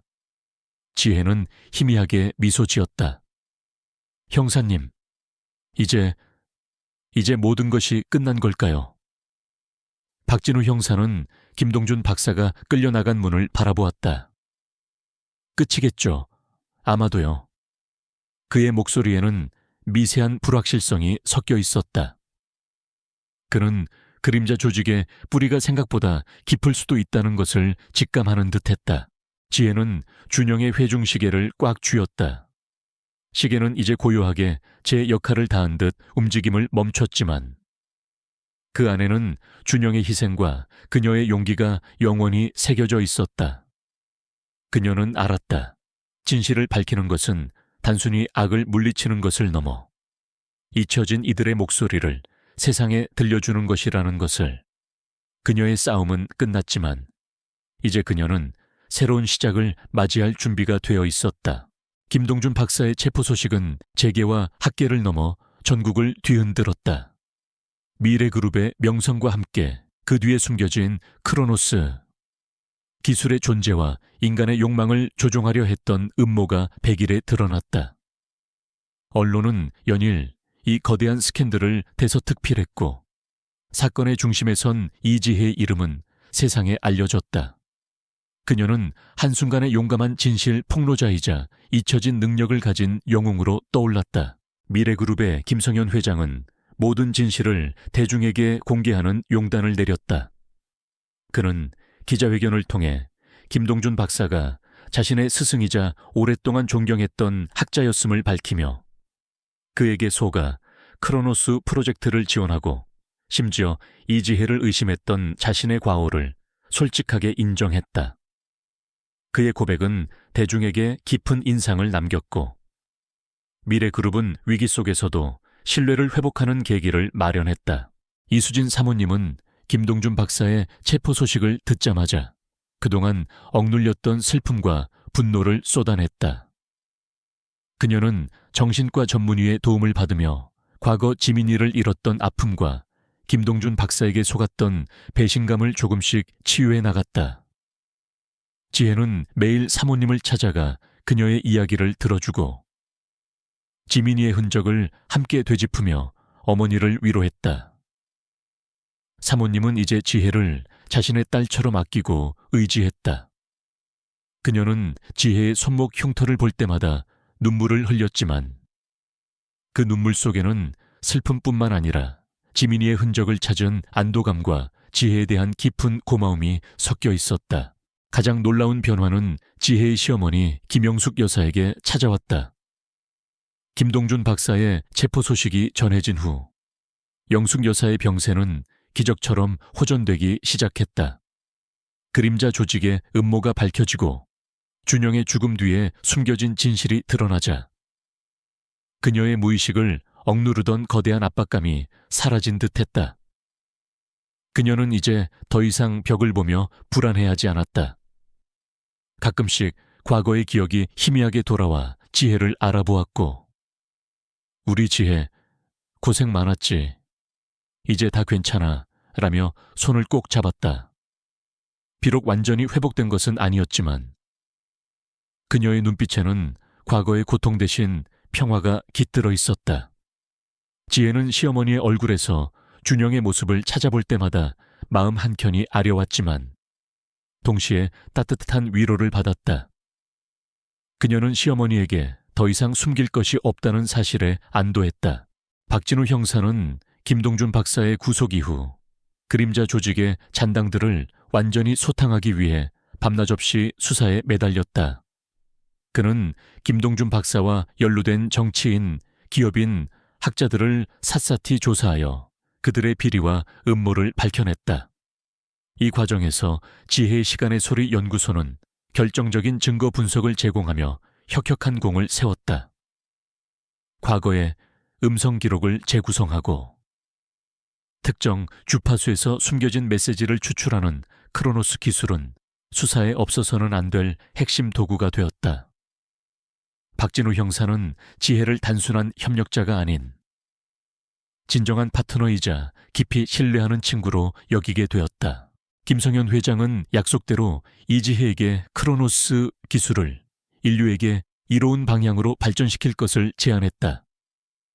그는 미래그룹의 전폭적인 지원을 약속하며 시간의 소리, 연구소 설립에 필요한 모든 자금과 시설을 제공했다. 김성현 회장은 이지혜를 단순한 기술자가 아닌 세상을 변화시킬 비전을 가진 리더라고 믿게 되었다. 그의 비서였던 박지우는 이지혜의 능력을 가장 가까이서 지켜본 인물 중 한 명으로 이제 그녀의 든든한 조력자가 되어 연구소의 행정 업무와 대외 협력을 담당하게 되었다. 그는 과거 자신이 지혜를 의심하고 조사했던 일에 대해 진심으로 사과하며 그녀에게 전폭적인 신뢰와 지지를 보냈다. 시간의 소리 연구소는 서울 도심 외곽 한적하고 넓은 부지에 지어졌다. 최첨단 시설을 갖춘 이곳은 지혜의 비전과 준영의 꿈이 현실이 되는 공간이었다. 젊고 유능한 과학자들이 전국 각지에서 모여들었고, 지혜는 그들과 함께 크로노스 기술의 새로운 지평을 열기 위해 밤낮 없이 연구에 매진했다.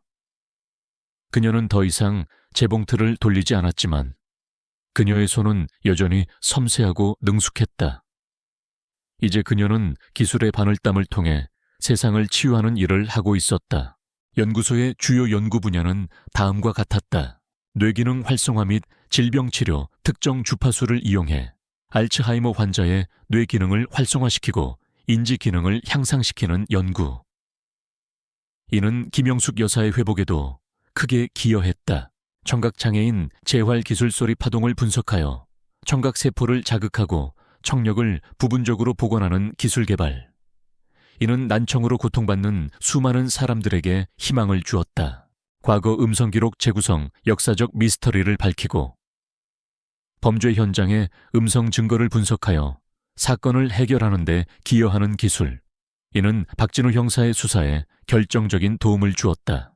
심리치료 및 스트레스 완화 특정 주파수를 이용해 사람의 심리 상태를 안정시키고 스트레스와 불안감을 완화하는 기술 개발.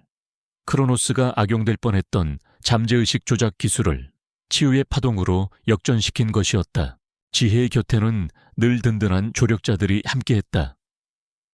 김민주는 크로노스 기술의 핵심 원리를 누구보다 잘 이해하고 있었기에 지혜의 가장 중요한 연구 파트너가 되었다. 그는 준영의 연구 노트를 모두 보관하고 있었고, 지혜가 진실 주파수를 활성화시키는데 결정적인 도움을 주었다. 김민주는 지혜의 능력을 과학적으로 해석하고 체계적인 연구 계획을 수립하는 데 큰 역할을 했다. 그는 준영의 유지를 이어받아 기술이 올바른 방향으로 나아가도록 돕는 데 모든 열정을 쏟았다. 준영의 회중시계는 이제 지혜의 손목에 차여 있었다. 시계는 멈추지 않고 정확하게 시간을 가리키고 있었다. 째깍거리는 소리는 더 이상 고독의 상징이 아닌 희망과 새로운 시작의 리듬처럼 들렸다. 지혜는 시계 속에서 준영의 온기를 느꼈다. 이 시계는 그녀에게 준영의 마지막 선물이었고, 그녀의 능력을 증폭시키는 도구이자 그녀가 앞으로 나아갈 길을 밝혀주는 등대였다. 어느 날 저녁, 지혜는 연구소 옥상 정원에 앉아 멀리 서울의 야경을 바라보고 있었다. 수많은 빌딩들의 불빛이 반짝였고 도시의 소음은 그녀의 귀에 평화로운 교향곡처럼 들려왔다. 그녀는 자신의 손목 흉터를 어루만졌다. 흉터는 더 이상 아프지 않았다. 오히려 그녀의 정체성과 그녀가 걸어온 길을 상징하는 영광의 표식처럼 느껴졌다. 그녀는 문득 자신의 지난 삶을 되돌아보았다. 준영의 죽음, 어머니의 병, 그리고 집을 잃을 위기. 모든 것이 그녀를 절망의 나락으로 떨어뜨릴 뻔했지만 그녀는 포기하지 않았다. 절박함 속에서 그녀의 잠재된 능력이 깨어났고 준영이 남긴 마지막 흔적들이 그녀를 이끌었다. 그녀는 그림자 조직의 음모를 파헤치고 김동준 박사의 야망을 저지했으며 무엇보다 준영의 명예를 회복시켰다. 그녀의 삶은 이제 진정한 의미의 평화를 찾았다. 그것은 단순히 외적인 적을 물리친 평화가 아니었다. 그녀는 내면의 그림자를 극복하고 사랑하는 이의 유산을 완성했으며 그를 통해 세상을 치유하는 방법을 찾아냈다. 그녀는 더 이상 과거의 그림자에 갇혀 살지 않았다. 지혜는 깊은 숨을 내쉬었다. 그녀는 준영이 원했던 세상을 만들고 있었다. 크로노스 기술은 파괴의 도구가 아닌 치유와 희망의 상징이 되었다. 그녀는 알았다. 진정한 평화는 외부의 적을 물리치는 것뿐만 아니라 인간 본성 속에 잠재된 어둠에 맞서 끊임없이 노력해야 한다는 것을. 그림자 조직은 단순히 김동준 박사 개인의 문제가 아니었다. 그것은 인간의 탐욕과 권력욕이 만들어내는 보이지 않는 파동과 같았다. 지혜는 옥상 난간에 기대어 밤하늘을 올려다보았다. 수많은 별들이 총총히 빛나고 있었다. 그녀는 그 별들 속에서 준영의 모습을 찾는 듯했다. 그는 분명 그녀의 곁에서 미소 짓고 있을 것이다. 그녀는 자신의 삶이 이제서야 비로소 진정한 봄을 맞이했음을 느꼈다. 그녀는 이제 어떤 고난이 닥쳐와도 흔들리지 않을 것이었다. 그녀의 특별한 귀는 언제나 진실의 소리에 귀 기울일 것이고, 그녀의 손은 언제나 세상을 치유하는 기술을 만들어낼 것이었다. 시간의 소리 연구소가 문을 연 지 5년. 지혜는 더 이상 종로의 낡은 집에서 홀로 고독하게 식사를 하는 여인이 아니었다. 그녀는 대한민국 과학계를 넘어 전 세계가 주목하는 혁신적인 리더이자 인류의 삶을 변화시키는 기술을 선도하는 선구자로 우뚝 섰다. 그녀의 이름 앞에는 늘 시간의 소리 연구소 소장이라는 빛나는 직함이 따라붙었다. 그러나 그녀는 여전히 자신을 그저 평범한 소리를 듣는 사람이라고 생각했다. 그녀의 특별한 귀는 이제 고통이 아닌 세상을 이해하고 치유하는 도구가 되었다. 연구소는 지혜의 비전 아래 눈부신 발전을 거듭했다. 크로노스크 기술은 인류의 삶 속에 깊숙이 스며들어 긍정적인 변화를 이끌어냈다. 가장 눈에 띄는 성과는 바로 알츠하이머 치료 분야였다. 특정 주파수를 이용한 뇌기능 활성화 치료는 김영숙 여사에게 기적 같은 변화를 가져왔다.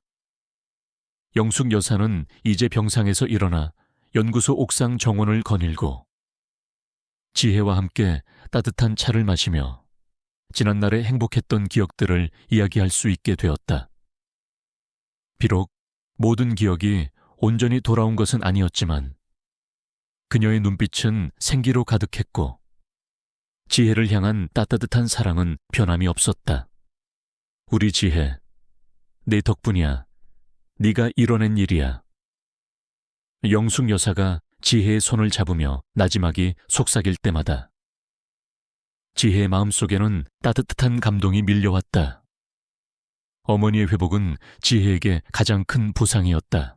청각장애인 재활 기술도 획기적인 발전을 이루었다.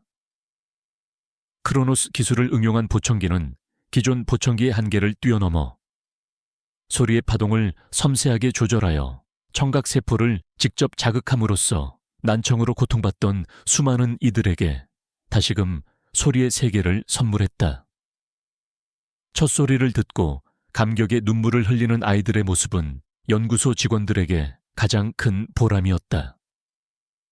지혜는 직접 재활 프로그램에 참여하여 아이들과 소통하고 그들의 작은 변화에도 진심으로 기뻐했다. 그녀는 자신이 과거에 겪었던 소리 없는 고통을 누구보다 잘 이해했기에 이들을 돕는 일에 모든 열정을 쏟았다. 역사적 미스터리와 범죄 현장의 음성 증거를 재구성하는 기술은 경찰 수사에 혁명적인 변화를 가져왔다. 박진우 형사는 시간의 소리, 연구소의 가장 든든한 지원군이자 오랜 파트너였다. 그는 중요한 사건이 발생할 때마다 지혜에게 자문을 구했고 크로노스 기술은 수많은 미제 사건의 진실을 밝히는데 결정적인 역할을 했다. 잊혀진 과거의 음성 기록 속에서 범인의 목소리를 찾아내고 사건 현장의 미세한 소리들을 재구성하여 당시 상황을 재현하는 지혜의 능력은 과학 수사의 마법으로 불리기도 했다. 박진우 형사는 이제 단순한 수사관을 넘어 사회 정의를 실현하는 데 크로노스 기술이 어떻게 활용될 수 있는지를 보여주는 선구자가 되었다. 하지만 지혜의 가장 큰 열정은 시간의 소리 연구소를 통해 미래 세대를 위한 교육과 지원을 아끼지 않는 것이었다. 그녀는 사라진 지민이를 기리며 그리고 자신과 지민이처럼 특별한 능력을 가진 아이들이 사회의 편견과 위험 속에서 고통받지 않도록 미래의 소리 재단을 설립했다. 이 재단은 전국 각지에서 특별한 귀를 가진 아이들을 찾아내어 그들의 능력을 안전하고 윤리적인 방법으로 개발할 수 있도록 교육하고 지원했다. 아이들은 연구소의 크로노스 스쿨에서 자신의 능력을 이해하고 그것을 인류에게 이로운 방향으로 사용할 수 있도록 배웠다. 지혜는 직접 아이들을 가르치며 그들에게 자신의 경험을 들려주고 그들이 가진 능력이 얼마나 소중한 선물인지를 일깨워 주었다. 어느 맑은 가을날, 미래의 소리 재단의 첫 번째 졸업식이 열렸다. 수십 명의 아이들이 빛나는 눈빛으로 졸업장을 받아들었다. 그들의 부모님들은 감격의 눈물을 흘렸고 언론은 이 특별한 학교의 성공적인 시작을 대서특필했다.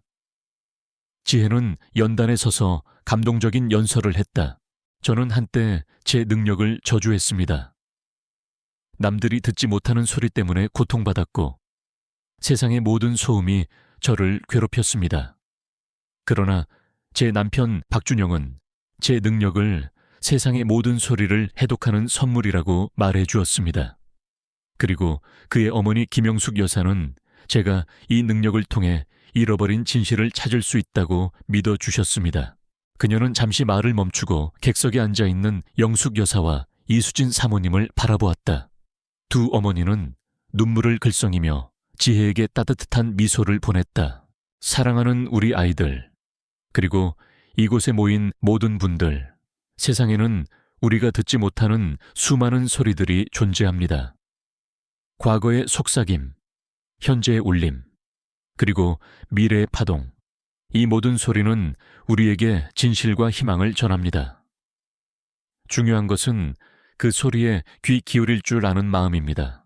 지혜는 자신의 손목에 차여있는 준영의 회중시계를 들어 올렸다. 시계는 정확히 째깍거리고 있었다. 이 시계는 제 남편이 제게 남긴 마지막 선물입니다.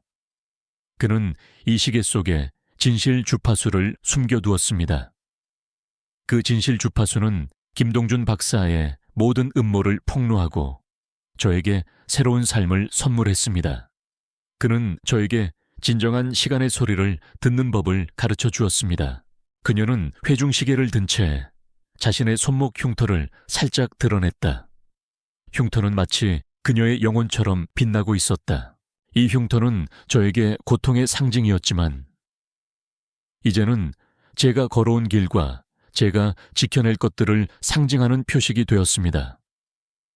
여러분도 각자에게 주어진 특별한 소리에 귀 기울이고 그것을 통해 이 세상에 희망의 파동을 전해주시길 바랍니다. 우리 모두는 시간의 소리를 듣고 그 소리를 통해 더 나은 미래를 만들어갈 수 있습니다. 연설이 끝나자 장내는 뜨거운 박수갈채로 가득 찼다.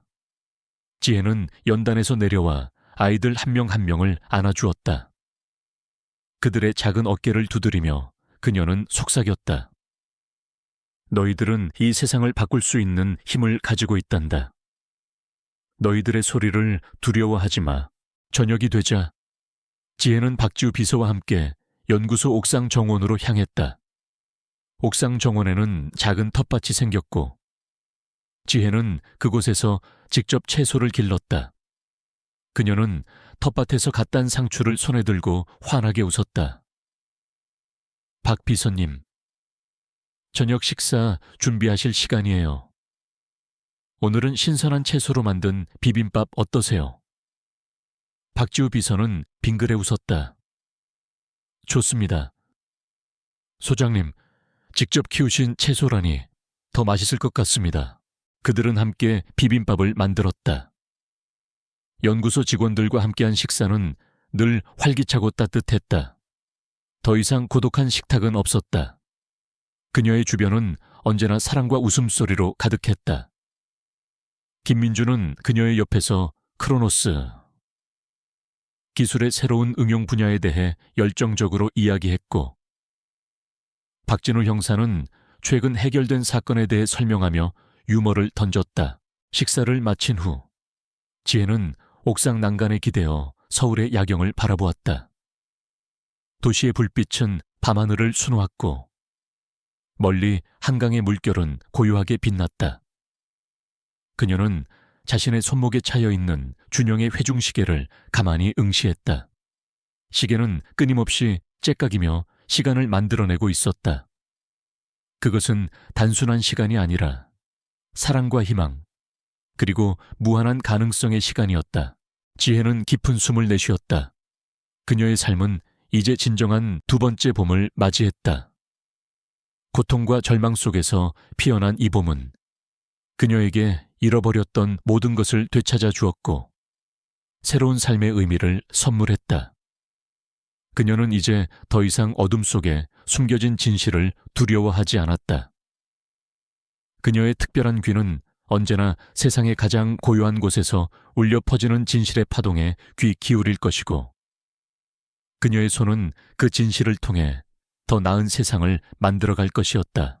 그녀의 눈빛은 밤하늘의 별처럼 반짝였다.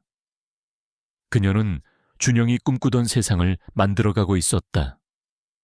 빛과 소리로 가득 찬 세상, 모든 소리가 조화롭게 어우러지고 모든 진실이 존중받는 세상. 그녀는 자신의 삶이 그 꿈의 일부가 될 수 있음에 감사했다. 그리고 그녀는 알았다. 이 모든 것은 끝이 아니라 새로운 시작이라는 것을.